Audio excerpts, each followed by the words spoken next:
Hello folks, this is Andrew Carter with the News Observer along with my colleague Laura Keely coming at you live from Cameron Indoor Stadium, site of tomorrow night's North Carolina versus Duke game. Laura, it seems like this is a matchup between two teams kind of headed in opposite directions.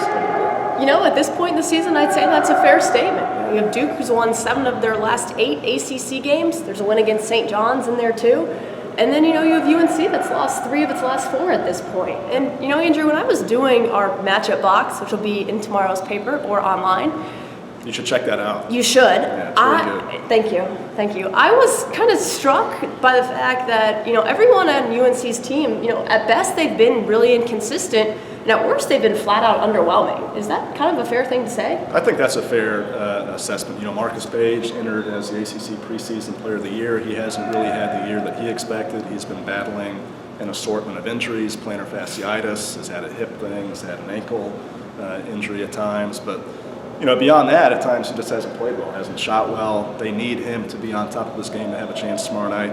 I look at a guy like Justin Jackson, the freshman who arrived with all kinds of high expectations, hasn't really played all that well, especially in conference play. Kennedy Meeks and Bryce Johnson have been a bit of a mixed bag. So, for the Tar Heels, it's been kind of, I don't want to say an overwhelming disappointment, but certainly probably a little bit of a disappointment to this point. A lot of guys just not meeting expectations. Roy Williams changed the starting lineup.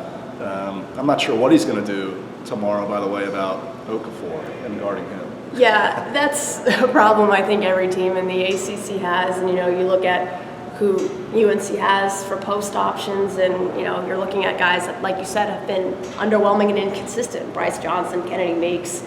Joel James is big, but he's probably not going to be able to give them extended time against Okafor, and that's something that everyone deals with. He's 6'11", he's 270, he's super polished on offense, and he has an array of post moves where, if he posts you up close enough to the basket, he's probably going to score on you.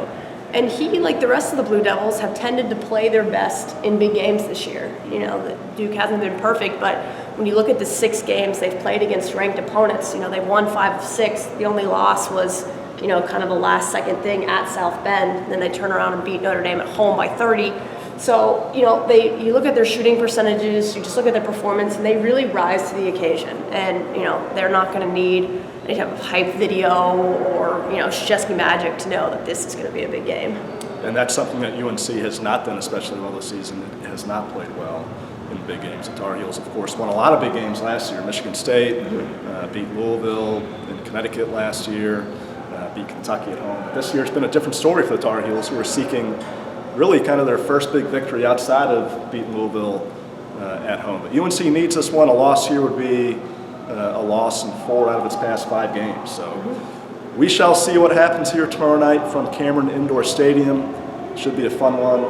Should be. As always. But for Laura Keely, this has been Andrew Carter for NewsObserver.com. Thank you so much for watching. See you tomorrow.